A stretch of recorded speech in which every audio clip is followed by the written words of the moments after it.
Are we our own worst enemy, dude? Are we our own worst enemy? That is the question of the day, man. Are you going to self-sabotage until there is nothing left? Or are we going to possibly transcend these self-destructive tendencies that have been brought upon us by our dopaminergic brains, like our ancestors, breeding this for thousands, hundreds of years, hundreds of thousands of years, of us just choosing the lowest form of satisfaction, the lowest form of instant gratification that we can get our hands on, whether it be a sweet snack, whether it be, being lazy, whether it be sleeping, whatever this lowest form of pleasure is for you or for me. Is it the master of our destiny? Is this going to be what is our downfall as a human race? And basically what I'm trying to say is that, can you really control your brain? Okay, is your brain here to help you, or is your brain here to harm you? And this is an important question because, like, when you think about anytime you want to make progress towards something, it's hard. So your brain procrastinates. Your brain will choose anything that is not making progress towards this hard goal, anything that is not going to help you transcend. Like, say you have to study for a test. What are you going to do? You're going to say, oh, I'm going to sit down and study. And what are you doing 5 minutes later? You're on your phone scrolling Instagram. You're scrolling TikTok. You're going to the kitchen. You're getting a fucking Hershey's Donuts. You're getting whatever's Twinkie, whatever's good. Or you're getting on the freaking hub, bro. You're getting on some other sort of content. You're going down the deep end of this spectrum of bad things that are bad for you, that are not productive for you, okay? And as a conscious being, which you are, I am, everyone around us is a conscious being, we need to transcend these bad habits of ours that have been given to us by just sort of genetics and sort of just life, man. And these are things that a lot of people are just trapped in. It could be doing, drinking alcohol. That drinking alcohol is not bad for you, man. Think about if you were to do that action for the next 20 to 50 years, would it improve or dismantle your life? Okay? And if you can sort of think about that, which is hard to do for a lot of us, and it was really hard for me to do for a while, it was just to realize that something that's going to make me happy in 5 minutes will not make me happy in 5 years. So, whatever it is, whatever that 5-minute happiness thing is for you, you need to understand that is your silly little brain, which does not care about your future. Your brain does not care about your future. Your brain always lives in the reality of, well, the world could blow up in the next 5 minutes, so I'm going to eat that Hershey's donut. I'm going to have that little chocolate kisses. I'm going to have that Reese's cup, bro. Or, I'm going to go jerk off, because it doesn't matter. I'll just jerk off and jerk off and jerk off forever, for the next eternity, and that's not good, bro. That is not good. That is not a good thing. And you can see throughout history that is not a good thing. Like, none of this is good for you. You can even look into modern history and see, like, whatever, bro, go watch an episode of My 600-Pound Life. Like, you have to understand that those people got to that weight by making small little decisions, or not making a decision at all.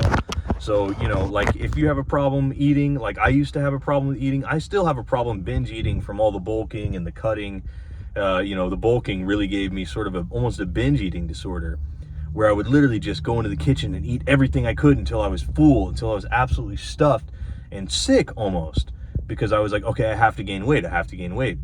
But what that did, it gave me sort of a binge eating disorder. So now, if I don't track my calories, I don't make the conscious decision to understand what I'm eating and what I'm putting into my body, I will just get super sloppy, and I will kind of derail my whole physique. My brain gets foggy. There's so many negative things that come that you're not aware of in the moment when you are consuming mass quantities of sugary snacks and sweets.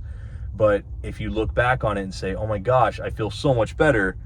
I feel so much better that I ate that boiled egg, which is kind of bland and boring and really not that exciting, especially compared next to like a Reese's, a Hershey's Kisses Reese's. I love peanut butter chocolate. Who doesn't like peanut butter chocolate? But sorry, I'm getting distracted right now. I'm just getting distracted. I'm salivating, thinking about the peanut butter chocolate. I'm losing it, bro. But what I'm trying to say is that if I hadn't chosen to, say, you know what, it's 7 o'clock at night, I'm not going to eat anymore, I would have probably, had a fit, had a fit and gone out, just started destroying ice cream. I mean, you can drink a freaking pint of ice cream. You can just make that disappear in about 5 minutes. There's nothing really stopping me from doing that. But if I said, okay, I'm going to, instead of having, 400 calories of ice cream, I'm going to have 400 calories of beef or 400 calories of chicken. Now, 400 calories of chicken, that's like, that's quite a bit of chicken. Now, that's going to be a lot harder for you to eat in, 2 minutes. So it doesn't mean that you can't still get that dopaminergic release. Like, even if that is something that's hard for you, you can kind of fix your brain and say, well, what would be a better reward? What would be a better reward for my silly little brain than just a bunch of sweets and sugar that's not going to really benefit me in any way except for to make me feel, yum, that was delicious. What a delicious little snack, And same thing with Instagram, TikTok. You could say, okay, well, I'm just going to, I'm going to wake up and the first thing I'm going to do, I'm going to go to the bathroom and I'm going to scroll on my phone for like 30, 40 minutes. And then boom, your whole morning is wrecked, right? What you could do instead is try to make the conscious decision of saying, you know what, instead of just sitting there and watching Instagram Reels for the next 50 minutes, because there's an algorithm that is made to give you the most dopamine for the least amount of effort.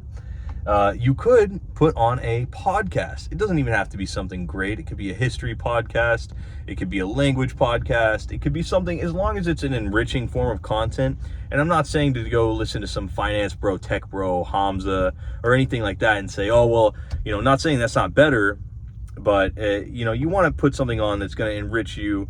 Maybe put on a documentary about the world, about, fun facts about, the history of Japan. That's something that I would love to watch. I would love to watch that, but it wouldn't be something that doesn't totally enrich my life. It wouldn't be something that, it's not something that's just going to fry my brain and be like, freaking Brazilian brain rot or Italian brain rot. You know what I'm saying? It's not going to be something that's going to totally fry my dopamine and not make me want to do anything else for the day. I have to actively listen to that video to gain any knowledge from it, right? So try to do things more actively. Realize that you're conscious and your life will feel very, very, very short and very not worthwhile if you just go through life zipping through all the most dopaminergic responses and just going, well, I'm just going to watch videos. I'm just going to jerk off. I'm just going to eat these chocolate Hershey's Kisses. By the time that you're 50, you're going to be like, wow, I've totally wasted my life. I've totally thrown my whole entire life away for instant pleasure, instant gratification, and you will have accomplished absolutely nothing. So heed this warning now, man, please, because I see myself slip into these little habits. I'll waste like an hour, 2 hours just on my phone, just not doing anything. Like if I were to check my screen time, I know it's bad. I know it's bad sometimes. I know I have little pockets where I do not do the best. I'm not perfect, but can I strive for perfection? Can I strive to be better every single day? Absolutely, man. So don't let good be the enemy of great, but don't let mediocrity be the status quo for you, bro. I know that you have so much more potential than even you know. And I know that you know that I know that you've got more potential than that, brother. So basically all I'm trying to say, man, is that you are the master of your own destiny. You are not your brain's worst, lowest form of satisfaction. You are so much higher than that. You are so much more transcended than that. And you are so much more capable, man.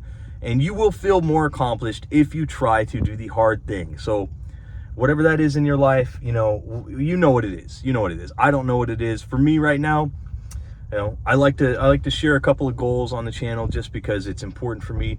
I want to try to pass the Japanese in 3 language test. I'm going to travel this year. I'm trying to hit 2 different countries that I've never been to this year. I just want to see the world more, man. And whatever I have to do, if I have to pick up more shifts at work, I have to, find another way to make money, whatever it is, I will do it so I can accomplish my goals. And if I wanted to just vicariously live my life out through other people, I would just, I would let my dopamine monster kind of do its thing. I would literally just watch other people travel and say, oh, well, I don't need to go there. I can just watch a video of someone traveling there. And I don't have to make my own memories with my life. And that would suck, bro. In 50 years, I'd be like, why didn't I just lock in? Why didn't I just lock in for like 6 months and get the funds and plan the trip and actually do something with my life? You know, so it really only takes 6 months to accomplish a big goal. And I'm not saying, oh, I become a millionaire in 6 months. Like, that's first of all, that's a stupid goal. That having more money is not going to make you feel better as a person. It will make things easier, but it's not going to make you feel accomplished, okay? Like, there's so many millionaires that say that. I'm getting a little long-winded here, but what I am saying is set some goals, chase after them, and realize that these small things that make you feel happy, that make you feel trapped, that, you know, make you forget about these large goals in the immediate moment just for some instant gratification, that is the robbery of your youth. That is the robbery of your life happening right in front of you.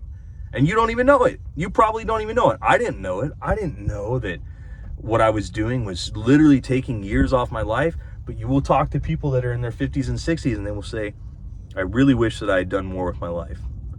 I really wish that I had taken more time out of my day, out of every single one of my days, to put some effort towards the goals that I have.